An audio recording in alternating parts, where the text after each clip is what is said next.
Hey everyone, and welcome to our deep dive today. We're going to be looking at how nonprofits can really use tech to boost their impact. Oh, It's yeah. kind of taking a page from the corporate playbook. Mm-hmm. Our guide today is this article called Tech Bridge, Adapting Corporate Solutions for Nonprofit Success. Okay. And one of the things that really caught my eye was this stat. Yeah. It said that using donor management software can be like adding a part-time staff member Oh, wow. for under $150 a month. That's incredible. Crazy, right? Yeah, the potential is really huge for nonprofits to improve Yeah, using tech. totally. And the article starts off by Mm. talking about some of the challenges nonprofits often face. Mm-hmm. Limited resources, Of course. the struggle to engage donors, Yeah. maintaining transparency. It's a big one. Have you seen some of these firsthand? Absolutely. These are constant hurdles for nonprofits. Yeah. I think what's refreshing about this article is that it really takes these challenges. Yeah. And frames them as opportunities Interesting. for innovation. Oh. It's suggesting that we look at how corporations are tackling similar issues Right. and adapt those solutions for the nonprofit world. It's like looking at a different world for inspiration. Exactly. So where do we start with all this? Well, the article really dives deep into CRM systems. And before you tune out thinking, oh no, not another tech acronym, Right. trust me, this one's worth it. Okay. CRM stands for Customer Relationship Management. Gotcha. But in the nonprofit world, we're obviously talking about managing donor relationships. So it's more than just swapping customer for donor. Then what's the big deal about these systems? Yeah, so think about platforms like Donor Perfect, Okay. Blackbaud Razor's Edge, Hmm. NXT, Mm-hmm. Bonterra Fundraising, and These EngageSend. are all mentioned in the article. Yes, they're all mentioned, and they go way beyond just basic contact management. Oh, okay. We're talking about tracking every interaction Wow. from donations, To volunteer hours, to event attendance, all in one place. all in one system. So are we saying that nonprofits can actually use the same kind of sophisticated data analysis Yes. that huge companies use? You got it. I always thought that would be way too expensive. Well, and that's the beauty of it. These systems are becoming more and more affordable, Oh, wow. even for smaller nonprofits. That's great. And the insights you can gain can be revolutionary. Like how so? Well, the article gives this great example of Fundraise. Okay. They use data analytics to help a client boost their online donations by 7 times. 7 times. 7 times. What were they doing that was so different? It wasn't magic, it was data. Okay. Fundraise used donor data to identify patterns and personalize their outreach and really optimize their campaigns. So they were using data to take the guesswork out Exactly. and make smarter decisions, Yeah, and that's something that any nonprofit can benefit from, regardless of size. regardless of size. So it sounds like it's not just about having data, it's about knowing what to do with it. Exactly. What should nonprofits be looking for in their data? Well, you can start with basic segmentation. Okay. Grouping your donors based on demographics or donation history or even engagement levels. Okay. That helps you personalize your communications a little bit. Make them more effective. Exactly. And then it goes even deeper. Deeper. Yeah. Things like predictive modeling can actually use historical data to forecast future giving Wow. or even identify major donors. That sounds really powerful, but Jeez.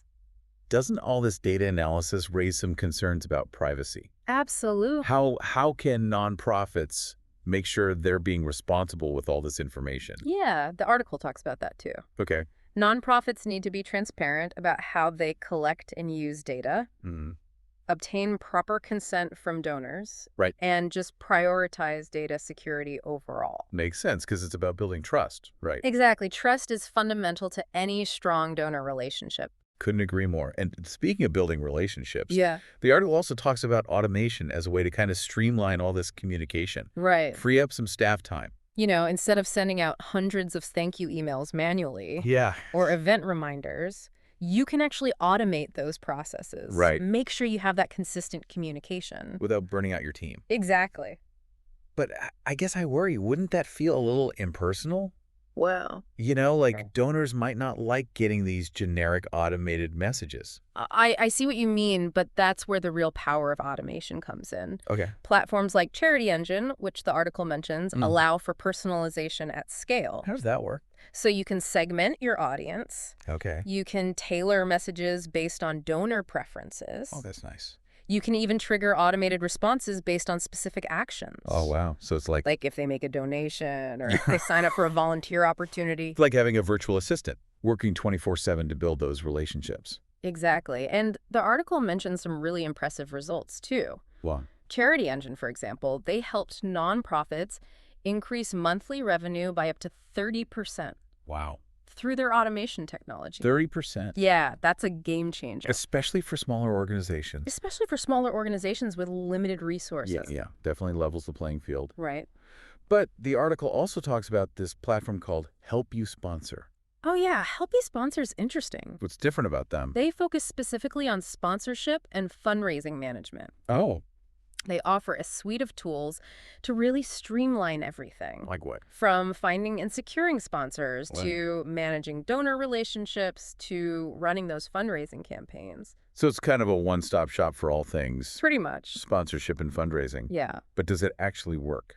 Well, the article says that nonprofits using Help You Sponsor have seen a 20% increase in donor retention rates. Oh, wow. And that's huge. That's huge because retaining donors is just as important, if not more important, Than finding new ones. than finding new ones. Right. It's about building those long-term relationships. Yeah, exactly. Okay, so let's zoom out a bit because the article also talks about this IMPACT framework. Yes. What is that? The IMPACT framework is kind of a roadmap for nonprofits to really navigate the digital age. Oh, okay. It stands for innovation, measurement, people, adaptability, collaboration, and technology. Okay, a lot packed in there. It's a holistic approach to using technology effectively. So it's not just about throwing tech at a problem. Well, It's about having a strategy. exactly. What does that actually look like in practice? So, for example, the innovation component Okay. encourages nonprofits to experiment and be willing to try new things, Even if they fail. even if they fail. And the article talks about things like Yeah. nonprofits using AI-powered chatbots Oh, wow.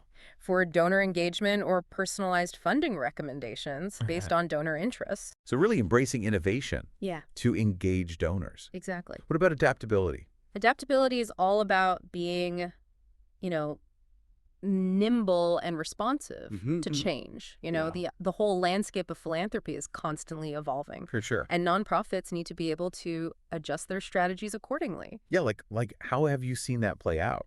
Well, a great example is the rise of online giving. Oh, yeah. It's really forced nonprofits to adapt their approach to fundraising and embrace these digital platforms. Makes it. And actually, that brings us to something really interesting the article talks about. Yeah. The growing influence of Gen Z and millennial donors. Oh, yeah, absolutely. It says that over 75% of those younger donors prefer to give online. That's a huge shift. It's a whole new generation of philanthropists. It really is. And they have different expectations and preferences. For sure.